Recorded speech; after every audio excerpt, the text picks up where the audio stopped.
Today, we talk about... To what I was wanting to get to earlier, and I'll leave after this, but someone wanted to get to earlier when you're talking about, like, you know, the plight socially of white men today.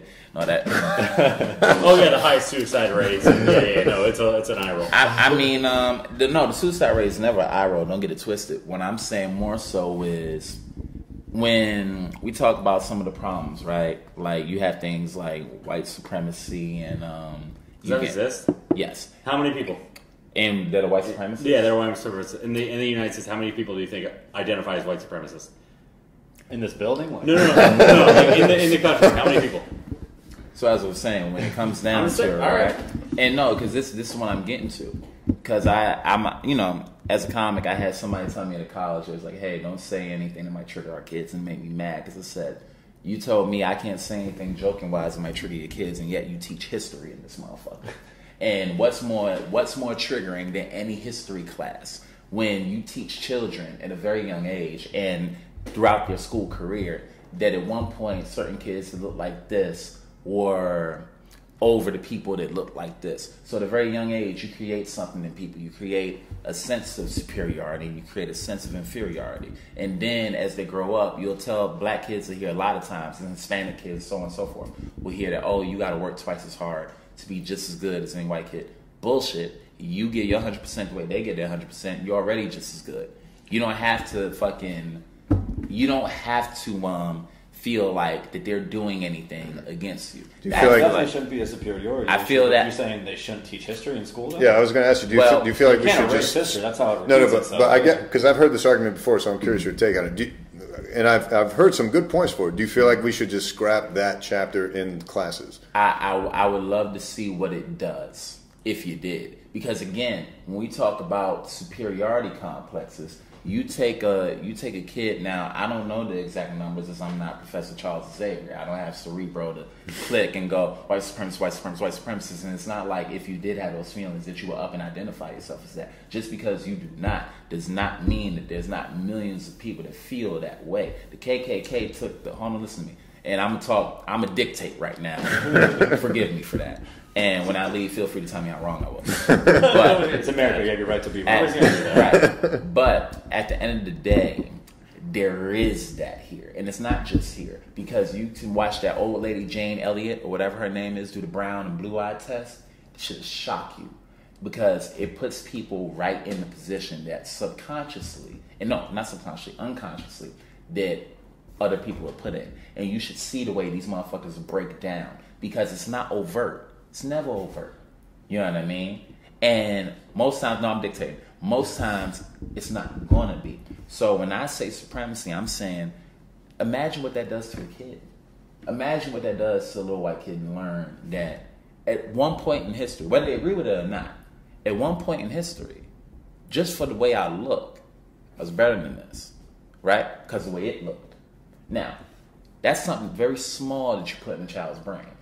And we all know that microcosms grow as we get older, right? There's something that was put in your brain as a child when you were young, like, hey, don't curse in public or some shit like that, right? Now, that didn't turn out well, but yeah. But that principle, it might not be profanity that you're using, but there's a certain way that you speak that you don't feel comfortable speaking around everybody. Like men, something misogynistic, right? You might fucking pull back on some of your views when you're out publicly because, oh, this might seem misogynistic if I say this out loud, and I'm not trying to ruin the party or have people judge me. But again, that's because to be inappropriate publicly was taught to you when you were young, that's not a fun feeling. That's something that you should do. So if I learned that, I don't know. To answer your question, I don't know. I think the results ain't we talked earlier because I talked about Hiyab. Mm-hmm. Do you think it's okay for black people to be like, oh, we got a brother running for president, we're all going to vote for him? Is that okay? Is that okay? I feel like you're yelling. No, I'm just curious. But you're yelling. He gets passionate. So yeah, I'm not. But I am curious. No. I'm equally as passionate, but I'm fucking with you also. First of all, just yes or no. Is that okay to vote for the color of the skin? It's never that simple because it's a lot deeper than that. You had people that voted like that, but if you're sitting here and telling me that that's most black people, that's A, false. B, most black people were behind Hillary at the start of the election. At the start, yeah, until she, And then they showed which election? Are we talking 2008 or are we talking 2016? I'm talking fuck 2016? I'm talking Harvey Obama. 2008? Harvey Obama, yes sir. Yeah. Okay. So already it's not that. Already it's not that because just because of the skin complexion, it wasn't 100%. So you're saying black people did not show up to vote for Obama because of his skin color? Oh, 100%. Yeah. So what I'm saying is that okay? Is it okay? No, I'm saying that it played a role, but it wasn't the main role because I'm not asking that. I'm asking is it okay for people to vote based on skin color? Period. Yeah. Like, could I vote for Trump? Yeah, like he's a white guy. Yeah, 100%. Yeah, that's fine. You don't care? No, I don't see a problem with that. All right, there we go then. Yeah, that's good. I'm glad you guys are best friends now. So no, I like talking to people. I like talking to people about this kind of issue. It's complicated. I'm not a hypocrite. It's not like because one don't go into the other because Trump and Hillary were both white. You know what I'm saying? Well, one's a woman, but yeah. But again, they're both white. Yeah, so now people are going to go with what they can identify with, whatever they identify with. Now. All black people didn't vote for Obama. Now, when you go, oh, what about the ones who voted for him because he's black? So what? What about? Well, no, but you just brought up this whole thing about before about identity politics kind of thing, like being like, oh, this is where we are, like as black people. Mm-hmm. So that's I was just curious on your take on it. Gotcha. I mean, I get what you're saying. Mm-hmm. I'm not gonna hate on because I'm not blaming black people for voting for Obama to be like, I just want to see a black person in power in the government. Right. I'm not gonna blame them for it because it's like, okay, yeah, like you said, like people want to identify with what they want to see. Right? The same way you have like rednecks and stuff that vote for Trump because they're like, all right, I want to see like a real red-blooded American man. You got women voting for Hillary because she's a woman. You got racists voting for racists because they're racist.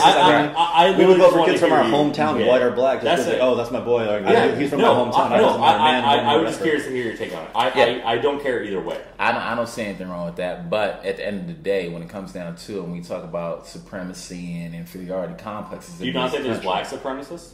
That's. Are you kidding me? Go to New Orleans. No, tell me what a black supremacist is. What they believe. New Orleans. They believe in the 12 tribes of Judah were all African based. Okay. Have you not heard this? Who they hung? I don't fucking know. Well, okay. I mean, what year? 1887. Well, what was the last black person that was hung? 2 weeks ago. Yeah. Okay. What was the last? What was the last? What was the last white woman that was raped by a black man? Last white woman that was raped by. If we want to get into it, I mean, last white woman that was raped by. I mean, if you want to look at FBI statistics, we pull it up. I'm not the New York City blotter, but if we're going to do that, what was the last black man that got out of jail on a false accusation of a white woman saying that he raped her? What was the last? I mean, I can pull up the FBI statistics right now. Sounds like you guys want part two. Like, people do terrible shit. White guys got in and out of prison. White guys are raping black. Like everyone's just having the country's fucked. Hold on, I'm not saying anything's wrong with like having a black supremacy idea. I'm just saying there are those groups. The 12 true tribes of Judea. Okay. Is a huge black for every group. It's mostly itself. Yeah. But I'm saying Jews doesn't matter. Yeah, but what I'm saying. We were talking about extremists earlier. This is just God, I like him, and then we start disliking each other. I like talking to because it's hard to talk to like actual like black people about this kind of stuff because people get so fucking passionate.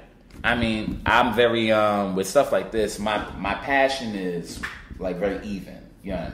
Well, passion for resolution because if you're yelling at each other, you're not going to do anything. If you're passion for resolution, you have a conversation. But this is what I'm getting to, and I guess I'll close on this now. But what I was getting to when I talk about because the question that you asked was reactionary, where it was like, well, what about this? No, I'm not saying that stuff doesn't happen, right? What I'm saying to you is because then it becomes a game of tit for tat, right? I agree. I agree. And instead of dealing with what's being said. When I say there's definitely white supremacy in America, you look at the tribalism that's happening right now. Right? Because people are getting treated a certain way. Look at how defensive you are on the topic. You understand? Now, this is new to you now. Where it's not new. It's reality. It's new to you in the last 15 years. No. In the last 15 years. Yeah. Whereas I'm 25 years old. And this same stress that you feel right now, my entire I don't feel stressed. I'm not stressed. Whatever. You look stressed. Well, I know because like I don't get to talk to the eyebrows on your glasses. So whatever uncomfortable feeling that you have, understand for most people that might not look like you, that's their norm that they have to deal with. Do you know who Jane Elliott is? I don't. When you get a chance, when you get off this. Watch the brown versus blue eye test.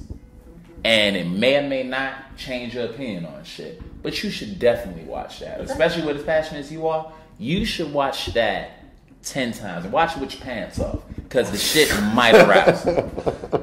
It's that potent. First of all, that's why I watch everything. Yeah. because a lot of what I think is happening now is people feeling feelings that they were never on them as a blanket that others have felt forever. Because like even when you mentioned what you mentioned about what did you say? Yeah. Who's the last? No. The last black guy to rape a white woman. And the thing about that is, right, if we go... It didn't happen. No. Just proving it did doesn't do anything for the argument. Right. But see, this is what I'm saying is that... We'll pull the stats. when you say something like that in reaction to something, we lose out on a lot of history, right? And I know motherfuckers hate when people go historical. But a lot of black civilizations, post-slavery, were decimated and destroyed on what later was proven to be false accusations for that exact kind of crime. In fact, one of the reasons that the Klan came back to fucking, fruition was that a movie came out called Birth of a Nation. And yeah, we all know Birth of a Nation. D.W. White. And whoever it was made a movie and that was like blackface. But we're talking about something that happened over 110 years ago. Bro, we talking about racism in general. All right. I'm just saying. So wait. I understand and I appreciate your like closing arguments. Mm-hmm. I just want like this is a trial. No. I literally want to. So you deny that there is a shit ton of black on black crime and black dudes raping white women in the U.S. I didn't know. It's over like 20 times more than any other race. I didn't know that was a thing. Okay, we'll pull it up. I mean, no. Yeah, I gotta pull it up. Yeah, I don't gotta. But I mean, act like I don't believe you. Okay. But as far as black, but I mean, but why push that? Why? No, I'm just asking. Why punt that? Why punt what? That statistic. Which one? The amount of white women that are raped by black men and the amount of black on black crime. Mm-hmm. That's so much more than like white on black violence. Right. Like why punt? Mm-hmm. Why not be like, there is something wrong like at like this culture's core. Mm-hmm. Like why punt? I still don't know what why punt means, but I guess what you're asking me is like why not focus on those problems, right? Who you think is angriest about black on black crime? Apparently not black. Apparently not black people because we hear Black Lives Matter and they're like, "Oh, whites are killing blacks." You sound okay. Now here's where you sound ridiculous, and I'm gonna cut you off.